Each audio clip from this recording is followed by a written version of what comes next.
Welcome back to Beyond Small Talk, where real conversations lead to new perspectives. Have you ever wondered what it's like actually to live with 15 snakes? Today we're going to find out. Joining me today is a reptile enthusiast, Josh Mckinney, who's going to break it all down for us. What's up, Chris? Thanks for having me, man. Josh, welcome. Yeah. What's the first reaction when you tell somebody that you have 15 snakes at home? It varies. Most of the time, it's really. It's like a mixture of curiosity and disgust. With a lot of people are just like, oh God, really? But I find that most people, whether they want to admit it or not, are pretty fascinated by them, especially the venomous stuff. Well, I noticed as you're talking, one kind of peeked up. Oh, yeah. Which got me thinking, what are the different types of snakes that you have kind of surrounding us here in the enclosure? So we have, so behind me I have a green mamba, a western green mamba, and a monocle cobra. Here we have a copperhead, a lesser sundra, island pit viper. This is a cottonhead, which is a copperhead cottonmouth hybrid. Up here is another monocle cobra. Behind you is a cottonmouth, a gaboon viper, a fer de lance, and another copperhead. So, and a ball python. And like we were talking about before the podcast started, you can't find any of these, at least locally or in the U.S. Only the copperheads and the some of them you can. I do have some native species, but like the copperheads are here. Cottonmouths are in the United States, and I have 2 prairie rattlesnakes that are also in the United States, but they're not here. They're not local. The only local snakes that I have are the 2 copperheads. Which are they the ones that are the oldest, youngest? The oldest? That's a good question. Most of them are between 3 and 5 years old, and they live 15 to 20 years in captivity, depending on species. It kind of varies. I would say the oldest is probably the mamba behind me, the western green mamba twitch. She's about 7, I think. 7. Mm-hmm. Which one was the very first snake you acquired? The very first snake I acquired I no longer have. I actually had a few. The very first was a ball python named Ka. I found out, we thought it was a she for forever, and then once I started getting into reptiles, I probed and sexed the snake, and it was in fact a boy, but sweet little ball python, little dude, super cool. Got a couple of those, and then started with the venomous stuff. Got a cottonhead, some bush vipers, little blue dude over here, a little blue viper, some rattlesnakes, all kinds of fun stuff. Because we were talking before, this one is actually blue. Mm-hmm. I never knew that there was such a thing as a blue snake. Mm-hmm. Yeah, sure. So that snake, that species, it's called the lesser sunda island pit viper. They're also called a blue insularis. They're found on Komodo Island, the same island that the Komodo dragons are from. That specific. Now they come in different colors. They come in blue, teal, green, and yellow. And what makes the pigmentation of their skin like? The locale and their diet. Well, maybe not so much their diet, but their locale. And it would blow your mind just how camouflaged that blue snake can be. Right. Because he used to be in another enclosure with a lot of leafy greens in there, and when he would get up in those, you couldn't see him. Yeah. Well, before too, like we were showing, the rattlesnake, I didn't think that you could hear it, but you were just barely kind of getting him going. And you could hear that rattle going. Mm-hmm. Yeah. Oh, yeah. You can hear them. They, and depending on what kind of mood they're in, sometimes I'll come in here and they'll immediately start rattling at me. And the larger they get, the louder they'll get. Now, what led you to, become such an enthusiast of reptiles and, kind of take this... You see the little cottonhead poking her head up there looking at you? Hearing us talk? She just watches, just like... What led to your passion for snakes? They're really misunderstood. And I wanted to... I started getting into the venomous, and I started making a lot of snake content to try and educate people about snakes because they're so misunderstood. These snakes, while they are dangerous, and sure, they can kill me, and they do kill several people every year, they don't do it out of malice or spite. They do it mainly because they get stepped on or someone tries to kill them. The overwhelming majority of snake bites occur when people are trying to pick up or kill a snake. Why would somebody pick up a snake? Man... Me, myself, I'm not picking up a snake. I do all the time, but a normal person, a lot of times, honestly, alcohol is involved. The amount of drunk men specifically, that pick up copperheads for some reason, right, would astonish you. It really would. But that's how the majority of snake bites occur, is people picking them up or trying to kill them. So the myth, I guess, there would be they're not really trying to get you maliciously. No. There is no such thing as an aggressive snake. They are defensive. The behavior, like when we walked in and the cobras were hooding up and striking at the glass, that's because they feel cornered. They're in their enclosure and they see us as giant monkeys that want to kill them. So they're being defensive because a snake knows it can never win a fight against a human. A snake knows that it's going to lose every time. They do know that, and that's why they behave in a defensive manner. The only defense mechanism they have is their bite. And contrary to popular belief, their venom is not really intended as a defense mechanism, even though it has become one. Right. The initial intent and use for their venom is to subdue prey and to hunt. That's the main purpose of their venom, and their venom is a very precious resource. It expends a lot of calories and a lot of energy to produce the venom. So typically they want to preserve that for meals.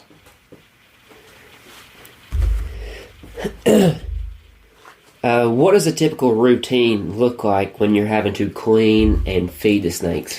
So I do them separately. I clean on one day and I feed on another. And the reason I separate them is once a snake is in feeding mode, especially these cobras, they become ravenous and very striky and very bitey. So typically I will feed every 10 days and then I clean in between those, like every 5 days. So basically what I do is I have a big black trash can over there that's labeled danger, risk of death, venomous snake. It's a big, tall trash can with a lid. And I take each snake out one by one, put them in that trash can, put the lid on the trash can, zip tie the lid closed, clean their enclosure, do what I need to do, clean their water dish, put fresh substrate in, and then I clip the zip ties and put them back in. I do that for each snake in here, with the exception of the mamba. Right. She has a trap box. So it's a hide box with a sliding door on it that has a lock. And I wait for her to go into that trap box. I take a hook and I slide the door closed, and then I can safely service her enclosure. Now, in the midst of all that, do they all kind of eat the same thing, or is their diet kind of specific to the snake? No, they all eat frozen thawed mice. I buy my mice from Rodent Pro, not a plug. They're not sponsored, but that's where I get my mice from. I order them. They come in the mail on dry ice. And the mamba, she eats primarily baby chickens because they like birds. Mambas in Africa, they're very arboreal. They spend their times in trees, so they do eat rodents, but they eat also a lot of birds. So I feed her a mixed diet of the chickens, the little chicks, and mice. But everybody else in here eats mice. I guess the $1 million question will be: have you ever been bitten while trying to feed, or not while trying to feed? Thankfully, because when they generally a bite when they're in feeding mode is going to be bad because they're going to inject venom. They have venom glands. To answer your question, yes, I've been bitten. I'll get into that in a minute. So they have venom glands that are attached to their fangs using these ducts, not quack, ducts. And when they bite, they have muscles surrounding those glands that contract and expel the venom. So they can control whether they give you a, quote, dry bite or not, which means a bite without venom. Typically, a bite during a feeding response, so if they think they're going to eat, will not be a dry bite. You will get the hurt juice every time because they think they're hunting, they're going to eat, so they are going to inject that venom. That being said, after they have expelled their venom that is in their glands, if you get any, it's going to be a lot less. So I would typically not mess around with them when they're in the feeding mode. But yes, I have been bitten. It was every bite I've taken, I've been bitten a few times, has been taking stuck shed off of the snake. Sometimes, and it had most of the time my snakes shed pretty good. They shed all in one piece, but every now and again, especially this cobra here, she for some reason has trouble shedding, and she will have like a stuck eye cap or a piece of shed stuck on her somewhere, like on the tip of her tail, and I will remove that to help her, because if you don't, over time it can cause them problems if it keeps happening. So the little blue guy has bitten me multiple times doing that, and I used to assist feed him. He would not eat. And the last bite I took has been July of 2024, knock on wood, and it was from this monocle cobra here.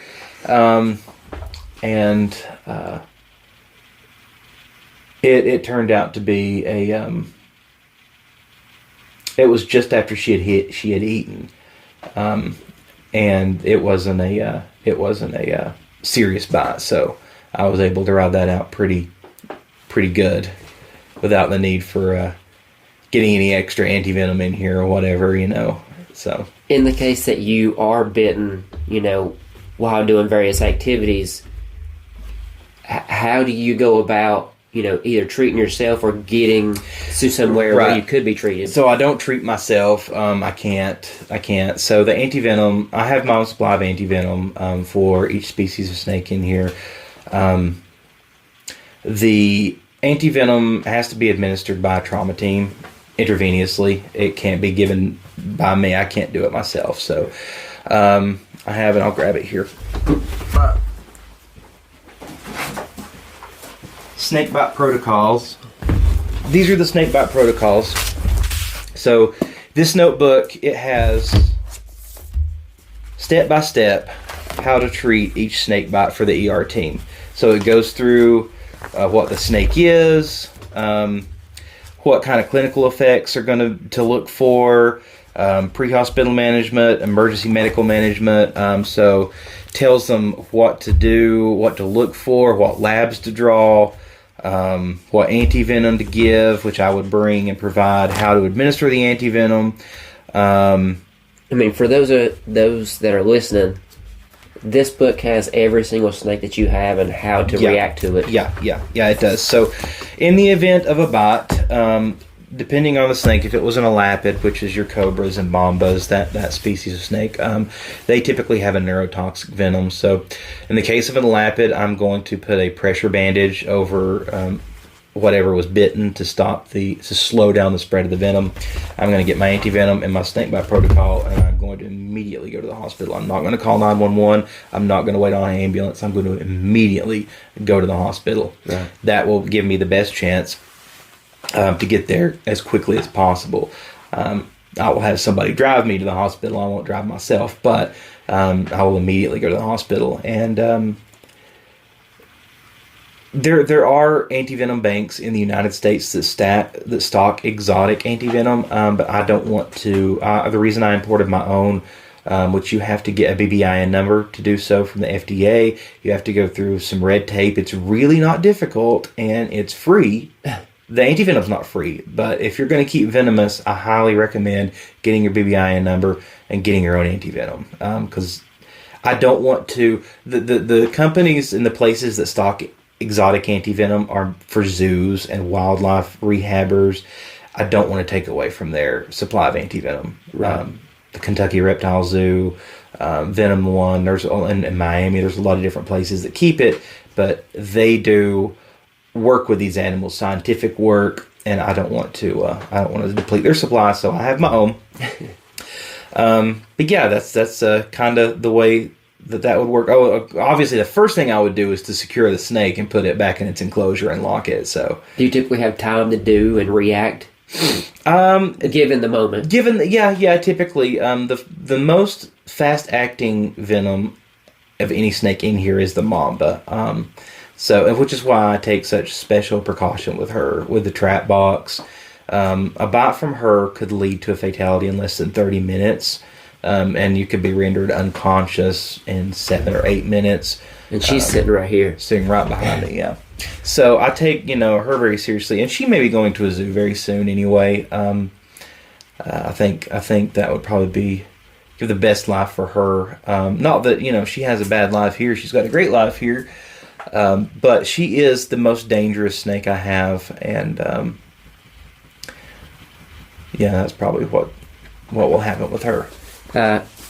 Outside of this particular snake, how lethal or fast acting is the venom, once it hits the human body? It depends on the species. It depends on the snake. Typically, with your pit vipers and your viper bites, you feel the effects pretty immediately because it hurts.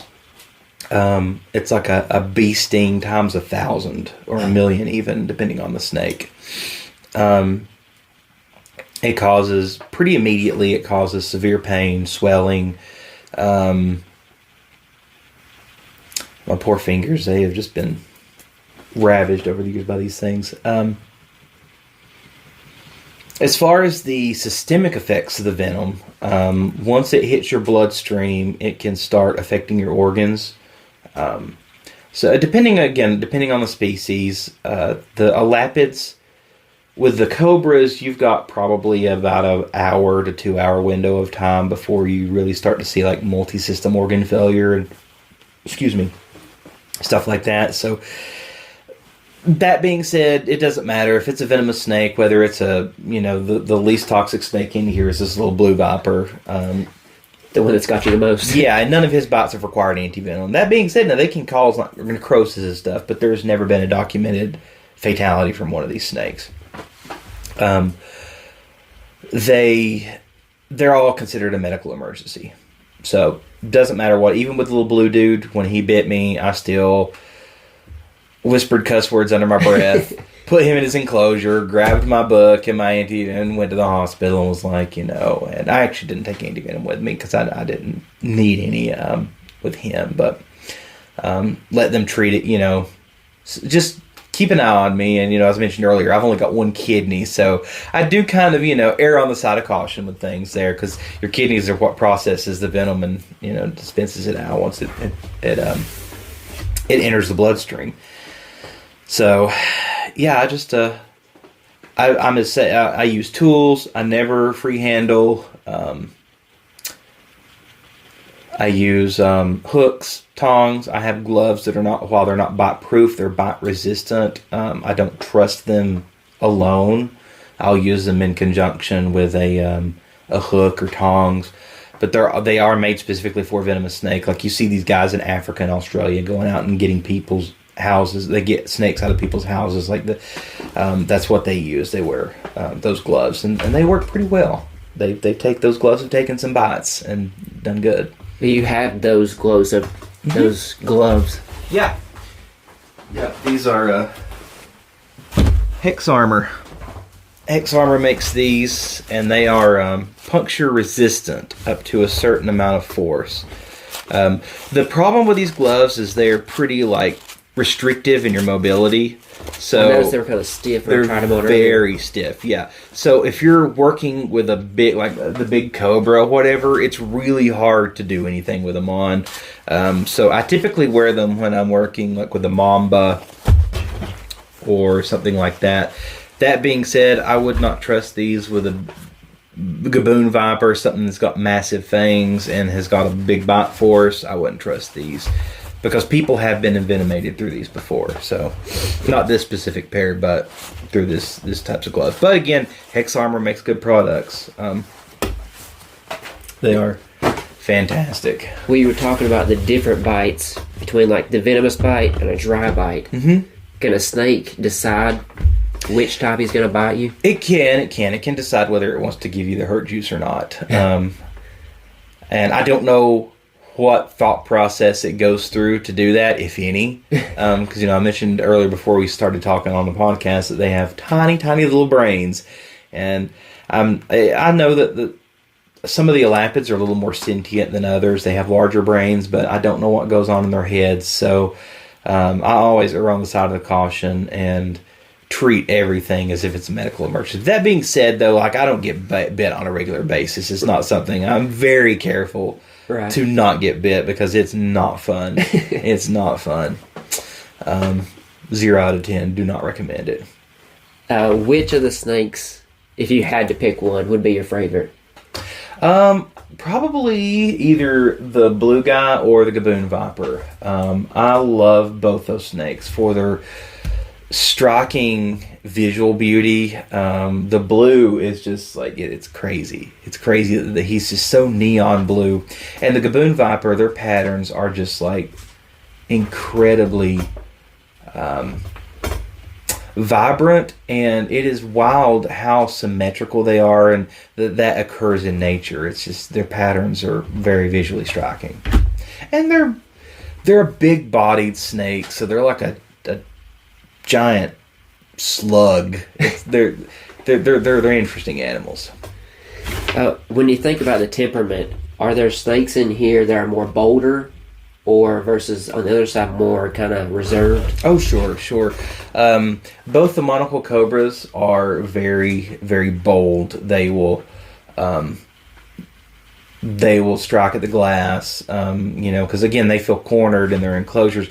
That being said, you've seen this guy earlier, like try to bite the glass, trying to get me. Oh yeah, he was lunging. Yeah, lunging. Now, if I get him out, and I'm not going to, but if I were to get him out and put him in the floor, he's a completely different animal. So the personality completely changes. He is not defensive. He doesn't hood up.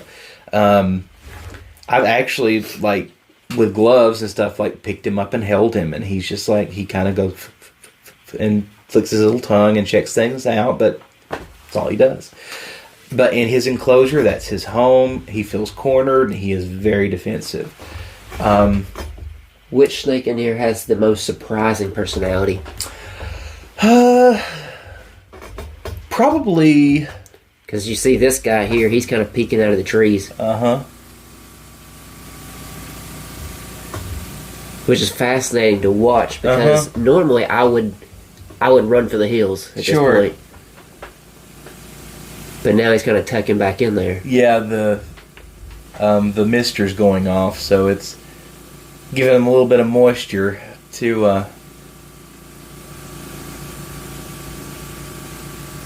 the surprising personality. That's a good question.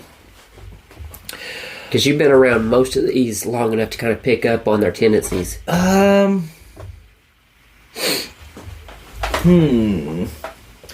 Honestly, the cottonhead has the most surprising personality. This one right here, this hybrid. And the reason that his personality is surprising to me is most of your copperheads and cottonmouths are pretty defensive. That cottonmouth over there, I cannot do anything with her without her. See, look, she's heard me talking about her. She just lifts her head up over the enclosure like, you talking about me? You talking about me? Yeah, I'm talking about you. So they do this thing called musking, which is where they take their tail and they spray a mixture of urine and fecal matter everywhere, and it smells like hot garbage. It sounds disgusting. It is so disgusting. It is so bad. She does that all the time. The other copperhead up here behind you does that all the time. They musk, they bite, they're super defensive, they're fast and flighty. That guy is the most chill snake in the entire world. I would never do this because a bite from him would suck. Well, it wouldn't be fatal. It would still suck. But I mean, I could literally reach my hand in there and just pick him up and take it, and he would act just like a big ball python or a corn snake. He is super chill. He is not defensive at all. He's got a really good disposition about him for a Kestrodon genus snake. Now you can come in here and you can name each snake. But I mean, of course, they're all labeled. Mm-hmm. Yeah, but yeah, they're scientific and they're common names. Yeah, I know both of them. How did you become accustomed to all their kind of background and learning about them? Man, I probably because of my OCD. Like when I get into something, like I become obsessed with it and want to learn every single thing about it. So that's what I did with snakes, and also trying to like destigmatize them and educate the world about these fascinating and necessary animals that we need in our world to survive. I mean, they are pest control. They not only that, their venom is used for so many different pharmaceutical uses. Really? Yeah, copperheads, their venom is used in breast cancer immunotherapy treatment. The GLP-1 drugs that has led to my weight loss and many others, so that's your Ozempic, Zepbound, that kind of stuff, is made from the venom of a Gila monster, which is a venomous lizard that we have in North America, or in the out west in the desert and down into Mexico. So yeah, venom is very, very, very needed for medical stuff, and of course the production of antivenom. Well, I never realized, as far as like the health stuff goes, that was actually beneficial. Very much so. To us. Yeah, very much so.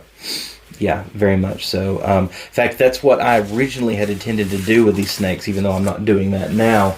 I'd originally intended to breed them and sell the babies to venom labs for venom production, for anti-venom use, or whatever scientific purposes.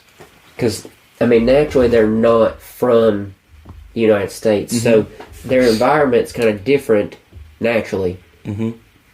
Each enclosure is set up for them specifically. Sure, it is, with temperature, humidity, and basically temperature grade humidity is what I have them set up for. So I have automatic misters that go depending on, they're set for different times, depending on if they're a very wet snake and like a very wet environment, like the Fertilance. He's a tropical snake. He likes a little more damp because he's from the jungle of South America.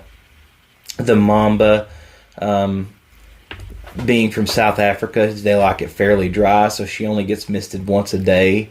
The Cobras, they are both from the jungle in Thailand and Southeast Asia, so they're used to very hot, humid, arid environments, so they get a lot of moisture as well. Their misters go off quite often. So yeah, everybody's enclosure is set up specifically for them, temperature grade and moisture. Well, I noticed the timer on the side. Mm-hmm. Does that kind of regulate temperature? It does. It regulates temperature. So I have two different setups. So what you're looking at there is the thermostat that regulates their temperature.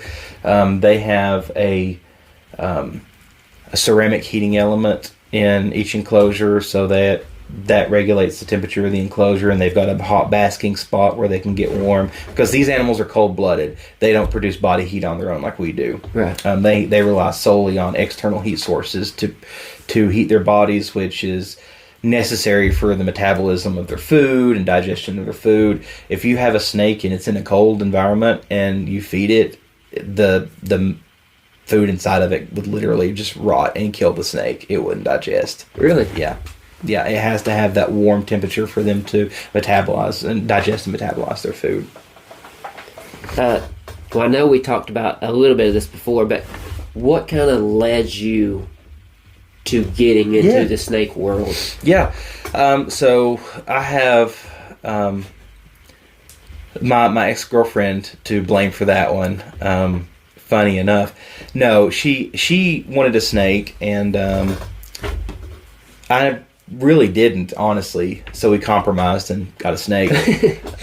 She brought home a ball python, and I helped her take care of that snake, and really developed a fondness for Ka. That was his name. That was the first snake that I'd ever interacted with on that level. And he went off feed for a while, as some of them do, and really had to kind of nurse him back to health and get him to eat again and assist feed him. And during that time, I learned a lot about snakes, and started just like hanging out with him more and being more involved in his care. And got another snake named Nagini. It was another ball python.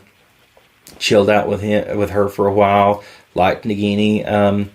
Then I started going down YouTube rabbit holes. The algorithm started feeding me snake content, and that led to venomous snake content, and then here we are. Through that rabbit hole, though, what made you decide to get a venomous snake? Something that can, like, harm me, take you out. So that's a great question. Probably the SSRIs I was on at the time probably had a lot to do with that. No.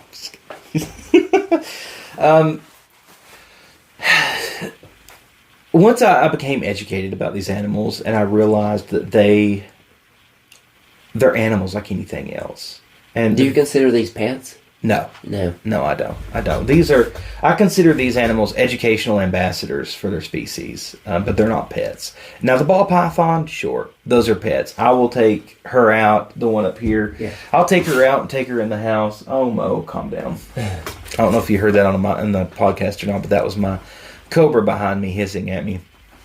The ball python, I take her out, let her chill with me in the house and watch TV, and carry her around my neck. She's so chilled. She's a pet. Now she's like what you would find in like a typical if you had someone. Yeah. That's, you could go to PetSmart and buy one of those for $100. Yeah, they're harmless, completely harmless. You wouldn't catch me buying nobody. Yeah, sure. But they're completely harmless, and they're actual pets, and they have been bred in the pet industry so much that is kind of ingrained into them now instinctively. Most of your normal ball pythons act like pets, meaning they're not defensive. They don't see humans as threats most of the time.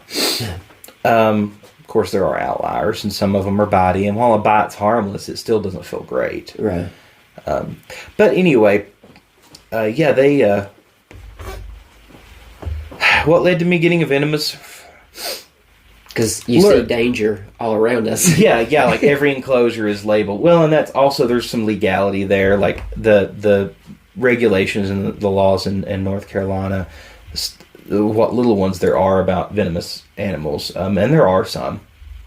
They are somewhat regulated of what you can and can't keep, but it has to be in a locked enclosure, an escape-proof enclosure. It has to be labeled what the snake is, and it has to be labeled as venomous. So whatever the laws and regulations are, I tend to err on the side of caution and go above and beyond that. Which, I mean, you've done... Yeah, everything is labeled with a picture of the snake, too. I included that so you know what's in there. And some facts about the snakes on the ID cards. And I made the ID cards. I did all that myself, so...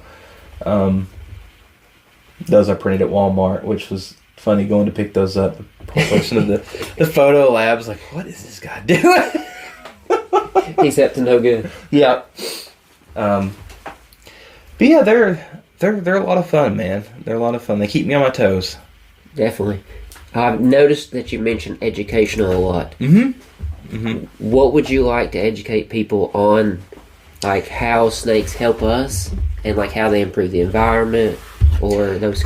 I really just want to dispel a lot of myths about snakes, and there's so many myths about snakes. The myth that they're aggressive and that they chase you, and they don't. There is no snake ever on Earth that is aggressive and that will chase a human. If a snake is coming towards you, it's because it thinks it can get away from you and maybe go between your legs or around the side of you. But I can 100% assure you that no snake anywhere wants anything to do with a human. Wow. They know they will lose that fight, and they do overwhelmingly. Because even if they bite the human, they're still going to die. And they know that. They know that. They know that a human is going to kill them, and that's why they feel defensive, and they feel the need to defend themselves.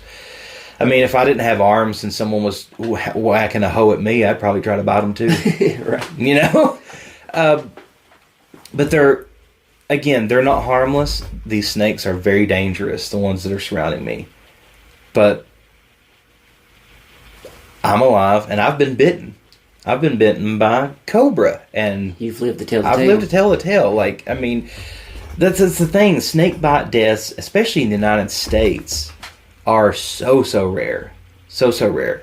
Now, is that because we have the antivenom, or just because... It's because we have the antivenom, and we can treat the bites. I mean, they're totally treatable.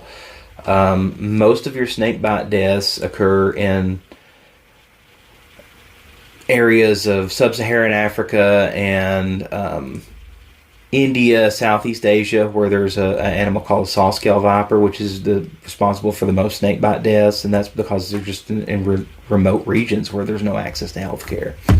The snakes that we have in North America that bite people, typically with the exception of rattlesnakes, are typically not going to be fatal. Copperhead bites are very rarely, if ever, fatal. Same with cottonmouths. Cottonmouth venom is a little more potent and toxic than copperhead venom. Rattlesnake venom is pretty nasty. Rattlesnakes can be a fatal bite even with treatment. They can be a fatal bite. But you know, here's the thing: they're to be respected, but they're not to be feared. They're not to be feared. If you encounter a snake in the wild, as long as you leave it alone, you're not going to get bit. If you don't go in there and start prodding it. Yeah. Unless you just don't see it and step on it, sure, it's probably going to bite you. But that's an accident, and that's a reaction from any animal. It doesn't matter if it's a snake or a possum. If you step on it, it's going to bite you. Right. But there's so many myths about snakes. Another one I love to dispel is the babies are more potent than the adults. Have you heard that one? I don't believe so. Yeah, that one's very common. The babies, their venom has to be, for some reason, unbeknownst to us, it has to be more potent than the adults, and that is not true. If I had to choose between an adult snake and a baby snake, I would choose the baby snake every day, because they have smaller venom glands, which is going to yield a lot less venom. The bite's not going to be nowhere near as severe as an adult snake. Yeah, I've heard that one a lot. Now, does a snake die once they spit that venom out? No. So that's a myth I've heard. Yeah, no, that's not the case. I guess that comes from the bees. You know, bees sting you, and sometimes they die.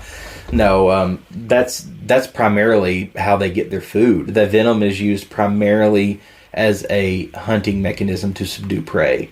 That's the entire purpose of their venom. And that's why, like with the case of this mamba, that's why their venom acts so fast, because they're feeding on birds and animals that are very, very fast. So if they bite an animal to eat and inject it with that venom has to kill that animal very quickly so it can't get away. And that ensures their survival. Same with all the other snakes. Their venom's primary function is to subdue prey and to eat, not to bite humans and hurt our hands. So the venom isn't actually killing it. You're basically putting the whatever's attacked to sleep. It kills it. Okay. It kills it. Yeah, the venom 100% kills it. Depending on it, but when I say subdue, that's what I mean. It kills their prey. It does. And different venoms use different mechanisms to do that. Your elapids have a neurotoxic venom that shuts down the nervous system of whatever it bites, and that's why it's so dangerous to humans, because it does kind of just put you to sleep, but you essentially suffocate because it shuts down your diaphragm and you stop breathing. Not a fun time. No, that sounds extremely scary. Not a fun time. The vipers, they have what's called a hemotoxic or cytotoxic venoms, and they do have some neurotoxic properties too, but some of them do. But most of your vipers are hemotoxic and cytotoxic, which hemotoxic attacks your blood cells and causes you to causes your blood to either coagulate and turn to jello or jelly, or the opposite, it will just let you freely bleed, and you will bleed out of all your orifices until you die. what causes those reactions in the bloodstream? Or the blood reaction? The proteins in the venom, they have a specific purpose, and your cytotoxic, they destroy tissue. Hemotoxic, those proteins destroy blood cells, depending on the snake and its specific venom. So, well, we talked about the antivenom earlier. How do you extract the venom from a snake to make it non-venomous? Can you do that? You can't. No, you can't. There are, in some cases, a procedure that used to be common. It's not anymore in the venomous world, where they would remove the venom glands. But that's another myth I hear all the time, is that, oh, that snake's had its fangs removed. Well, no, you can't remove a snake's fangs and it not produce venom. As a matter of fact, they shed fangs constantly and regrow them immediately. Right. So, as they grow, their fangs have to grow with them. So they shed fangs just like they shed their skin. But some animals do have their venom glands removed, and that's still not a 100% safe bet, because if the surgeon, whoever's performing the procedure, leaves a little bit of tissue in there, it can still produce venom. And I saw a video a while back of, I think it was Kevin from the New England Reptiles from Nerd. Now he didn't do this, but they were surrendered. He has a big facility, a real facility, not what I have going on here. I'm pretty sure it was him. So he had 4 different snakes. They were all king cobras that were venomoid. Right. And he milked them to see if they would produce venom. And 3 of them did. Even though they were called venomoid and they said they had the procedure done, they did still produce a little bit of venom. So even the smallest amount is still lethal. Can be, yeah. There's no real procedure. There's no real way to make a venomous snake not venomous. And again, I would not recommend for anybody to go out and buy a venomous snake. This is not a hobby that for everybody, obviously. But I'm just fascinated by these animals, and I love dispelling these myths about them, because the myths are born out of ignorance. People just don't know, and they get that honest. It's not every day that you're working with a monocle cobra or a green mamba. For someone though who does love, snakes, whether it be venomous or not, what would you tell them or recommend if they wanted to do? If they wanted to get a snake, start with a ball python. They're fantastic. They're great pets. You can go get them at PetSmart for $100. They're cheap. You can get them at reptile shows for $20. They're so cheap, and they're awesome pets. They're great animals. They're easy to take care of. But I see so many people go out and buy, just like any other pet. You see it with cats and dogs and rabbits and any other exotic pet too. Even though cats and dogs aren't exotic. People go out and buy snakes all the time, and they're like, I don't want a snake anymore, and they get rid of it. It's like, I'm a very much so proponent that an animal is a lifetime commitment. As much as I hate my cat, he's with me until he dies, whether it be by my hands or naturally. My wife is a huge animal lover, so sure. I got to stand by her, but she definitely makes sure that those animals. They have everything they need constantly. Yeah, absolutely. Get a ball. If you want a snake. I call them snakes so much now. I just instinctively say that. If you want a snake and you want a good starter snake, get a ball python. I would not advise anybody, regardless of their experience with animals, to get a venomous snake at all. That's something I would never advise anyone to do. If you're hell bent on it and you absolutely have made your mind up that you're going to, come talk to me and get some experience with venomous. Don't just go out and buy one. Well, I noticed, and you were showing me earlier, some of the sticks and the feeding tubes. Do you care to show how some of those work? Yeah, sure. I'll walk it on the back here.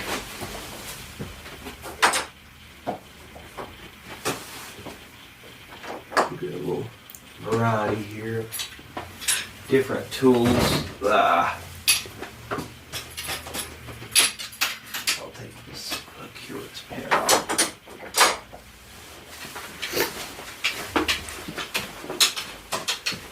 So, I mean, as you're rejoining us, what are some of these tools? Yeah. So, down here. So basically, hooks, tongs, and tubes. And I like this because it's got a pinner on this side, so I can pin the snake's head down if I need to. Right. And it's gentle, it's rubber, it's not going to hurt the snake. So you're not harming it, but Right. I'm subduing it. If I need to pin its head down for any reason, I can. But this is just a hook, and I just hook the animal. And most snakes ride hooks pretty good. This is just a larger version of that. just without the... Yeah, it doesn't have the pinner on the end, but this one is good and long, so I can hook the cobra with it or the mamba if I need to. And then I have a couple of these, which are tongs.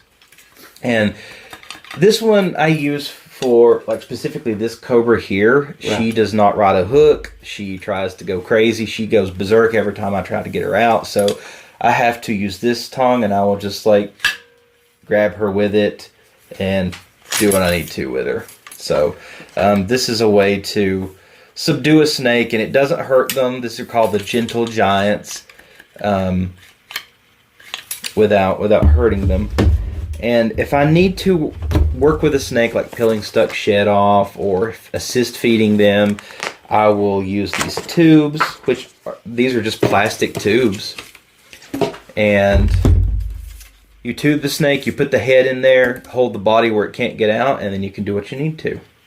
It's pretty... And then if a snake is having trouble eating, like you said, this would be how... Yes, yeah. So I would put the head in and hold the snake, and then I would use long tongs, and I would take the mouse, and I would just introduce the mouse to the snake's mouth, however I needed to get her to eat. So we actually had to do that with a puff adder.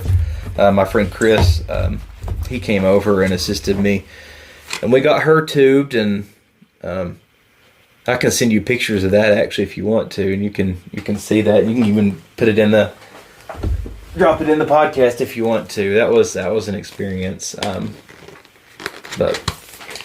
Because all this stuff is extremely fascinating. Yeah, I think so. It really is. It's very interesting to me, anyways. I get a lot of varied reactions from it, but it's funny to like what I do for a living. I'm a wedding photographer and videographer, so a lot of times, I'm at weddings and they see that version of Josh. They see the very well dressed with the camera, like professional, and they're like, "Oh, what else do you do?" And I'm like, "Oh, I own 15 venomous snakes." They're like, "What?" Yeah. What? Wasn't expecting that, but so yeah, it's a lot of fun. All of my family wishes that I would get rid of them. They do, and I understandably so. They care about my well-being and don't want me to die at the behest of a snake bite. So, well, naturally, they want the best for you. Sure. But you got to follow your passion too. I guess.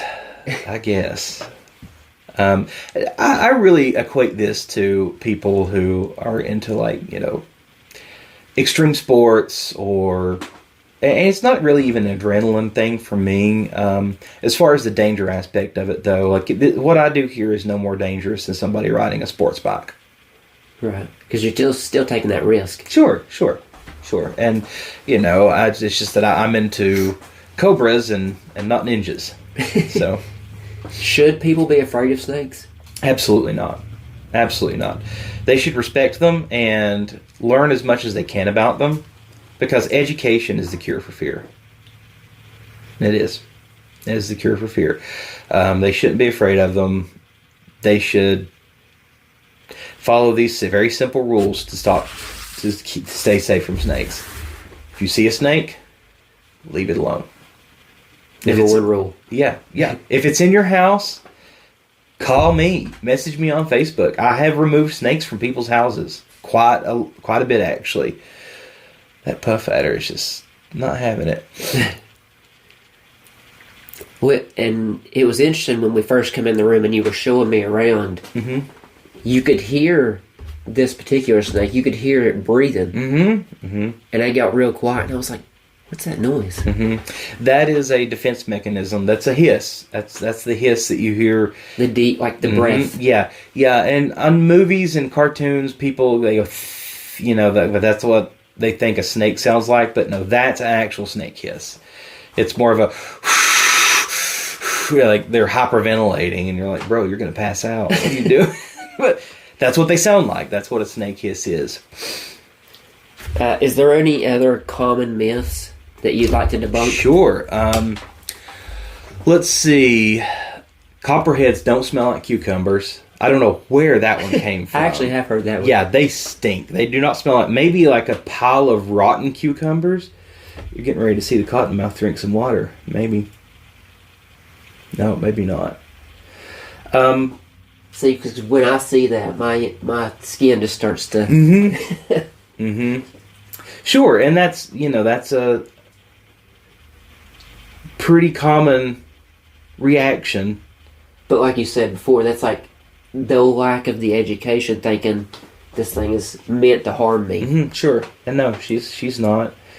At this point, they don't even care that we're in here. No, they don't. They're just doing their thing, and this is what they do. They crawl around their cages and their enclosures and drink water and hang out. So yeah, the copperhead smelling like cucumbers, that is something that is not true at all. Again, maybe a giant pile of rotten cucumbers, because the only time they emit a smell is when they do that musk, and it's so gross. Cottonmouths chase people. That's another myth that I hear all the time. And snakes chase people. They don't. The venom of babies being more potent. Oh, here's another one that I hear all the time about IDing snakes. Do not identify a snake based on its head shape and its pupil shape. Because you hear all the time that venomous snakes have elliptical or slitted pupils and non-venomous have round pupils. That's not always true. In fact, that's not true a lot of the times, because these snakes with elliptical pupils, when their pupils are dilated, they're fully round. Right. So that's out the window. How did they get to that misconception? Because the pit vipers around here do have elliptical pupils. So most of the time, or a lot of the time, they will be a slit up and down. But if they're in a dark area, when the lights are out, their pupils are going to be round just like ours. That being said, this snake right here is the most venomous snake in here. Right. It has round pupils all the time. All of your elapids, they have round pupils. They do not have elliptical pupils at all, with the exception of maybe one Australian elapid. Another common myth that I hear all the time is the red on black, all right Jack, red on yellow, kill a fella, talking about coral snakes. Yeah. That is a terrible way to identify a coral snake, because coral snakes' color patterns can vary. So do not go by that. That has led to a lot of people being bitten by coral snakes, thinking it's a scarlet king snake or something, and picking it up, and turns out it's a coral snake and they get bit. Now, we don't have those here locally in this area of North Carolina, but down near the coast, Florida, Texas, they have them. The triangular shaped head myth, I hear all the time that a venomous snake has a triangle shaped or a spade shaped head. That's not true either. A lot of non-venomous snakes will flatten their head out to make themselves look bigger, which gives it a triangular shape, so you can't use that. The best way to identify a snake is to leave it the heck alone and just leave it alone. Just leave it alone. And if it's got a bunch of rattles on its end and it's rattling at you, chances are it's a rattlesnake. That's a great way to identify a rattlesnake. Because I'd never heard a rattlesnake in person prior to before. Yep. Yeah, they're pretty interesting. If you'd like, you want me to get the ball python down and you want to see her? You don't have to, but I'll hold her. She's if you want to hold it and it doesn't come to me, no. why, yeah. Yeah. She's cool. Quit, Mo. Hi. Now, this isn't a snake that would typically, like, venture away. No. Nope. Now, her eyes are blue. She's actually deep in shed right now. She's getting ready to sit. You see how, like, milky her eyes are? So that's actually a layer of fluid that is built up in between her old skin and new skin. Now, do they pick up on, like, being tense or... No. They're not that intuitive. Because if I catch them locking eyes, I'm like, yeah, I'm out of here. No. And again, she's not venomous. She's a harmless snake. Even if she were to bite me, it would hurt, but it's not gonna worry you. No, gosh, no. Hi. Hello there. See, they're just totally chill. Oh, there's just... My friend had one. I'm pretty sure he had a ball python. Mm-hmm. But when I would go to his house, he would be like, "Do you want to touch it?" Yeah, I'm good. Well, that's another myth. People think they're slimy because they're shiny. Yeah. But they're not. They're not at all. Where are you going, girl? You're welcome to touch her tail if you want to while I have her.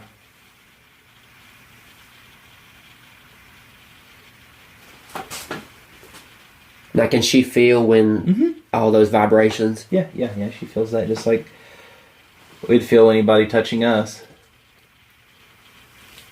Yep. Now, how long is this particular snake? She's probably 4 feet.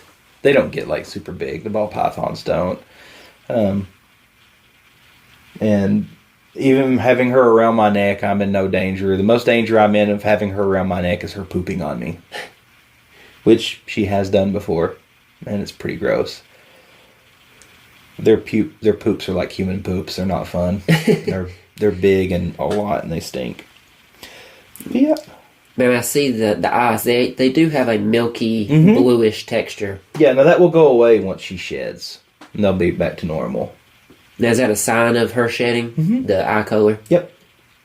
Yep, that's called being in blue. That's what that is. It's when you hear a snake referred to as in blue, it means that they're about to shed. And that's just because of that eye color. Where are you going? I haven't named the snake yet. This one was given to me. We should rename her Scary. Scary? Oh, she's not scary. That little tongue flick? Yeah. She's thinking. She's trying to suss out what's going on. That's how they smell. Right. They have, and that's why they have a forked tongue. They have an organ in the top of their roof of their mouth called the Jacobson organ, which is 2 holes that is attached to glands, and well, not necessarily glands, but there's nerve endings there that send signals to the brain. So when their tongue comes in after it's been in the air, picking up air particles, it goes into those 2 holes in the roof of their mouth, and that sends signals to their brain of what they can smell. That's how they smell. That's wild. Mm-hmm. That's why they flick the tongue all the time. That's them thinking, trying to be like, what's going on here? Kind of how they figure out the environment, what's going on. Yeah. So before we wrap up, I like to leave all the podcast listeners with a final thought from my guest. Yeah. If you could teach people one thing about how to appreciate a snake's beauty without meeting or needing to touch it, what would it be? Well, the fact that they're stupid and do things like this. Come back here. Sorry. Did you see the mamba see her and was like, oh no, I don't think so. Yeah, because that's her environment. Uh-huh.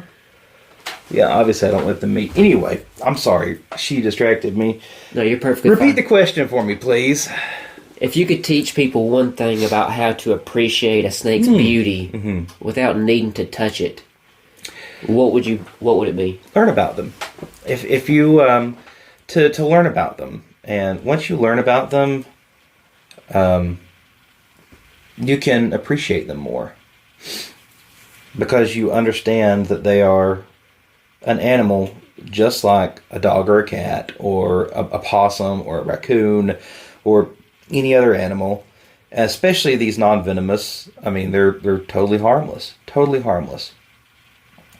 So, education is the key for fear, or the cure for fear. So I would just say educate yourself on the snakes and learn about them, read about them, watch YouTube videos about them, watch people handle them, and you'll eventually get to the point, typically, and maybe it's a type of immersion therapy, where people slowly dose themselves with them, but you'll eventually get to the point where you don't fear them at all. Even the dangerous ones, because they are beautiful. Incredibly beautiful. I'll put you up here. Sorry. Speaking of beautiful, I'll get a little blue guy and just put him on a hook so your viewers can see him. Take him up to the camera there.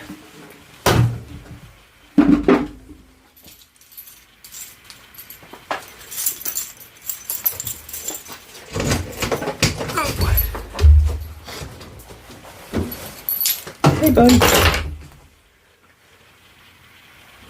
No, quit. We'll let go of the tree. Here we go.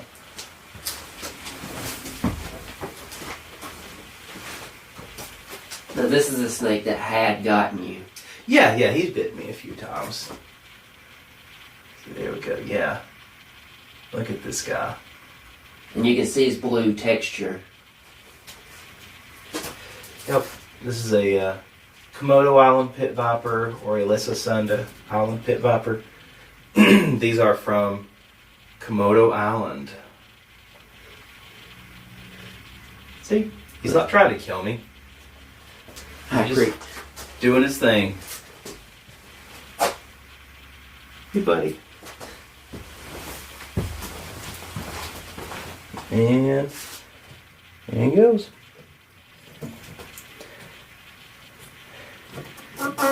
Let go. And he's full grown. They're small tree vipers.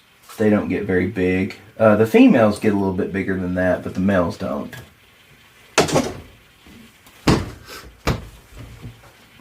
And that's how you safely handle a venomous snake. Something I didn't ever think I'd see. Yeah. In person this close. Yeah. See, they're not bad. And I mean, obviously, I'm not going to take a cobra out because they're crazy, but that little guy, he's so chill. He's so chill. As long as I'm not pinning him down, then he will try to bite me. But yeah, just education. Just learn about the snakes. That will dispel most of the fears. I don't think that fear of snakes is something that is something we're born with. I think it's something we're taught. So I've seen, this is anecdotal, but I've seen a lot of videos and a lot of footage of, letting babies around ball pythons and harmless snakes, and they don't care. They just play with them. And the snakes don't care either. They just play with them. They're like, whatever. They don't see that as food. Now, maybe a carpet python could sure eat a baby, so that would not be a good fit, or a reticulated python, but as long as we're not on the food chain. Hey man, if I'm in this room, I'm a part of its food chain. Yeah, nah, we're not food to any of these animals. But yeah, they're a lot of fun, man. They really are. I enjoy them, and I enjoy educating people about them. Hopefully, dispelling some fears, because being afraid's not fun. It's not fun to be afraid of something. No, it'll bring you tenseness and that nervous. Yeah, I mean, you're totally safe in here. There's nothing to be afraid of. Well, Josh, thank you for bringing me into your world. Into the snake den. And educating me and the viewers. And sure. Sure. It's been awesome. Yeah, and if anybody wants to check out what I do post. I don't post a ton of snake content, but just on my social media, I do post some. You can find me at JoshPhoto2 on Facebook and Instagram, and on TikTok also. And that's I do post occasionally some snake content, some videos of me feeding them and stuff like that. So yeah, if y'all want to check it out, that's where I'm at. And I'll leave links down below so they can check you out as well. Sure. Awesome. Chris, thanks for having me, man. Yeah, it's been a blast. Yeah, it's been awesome.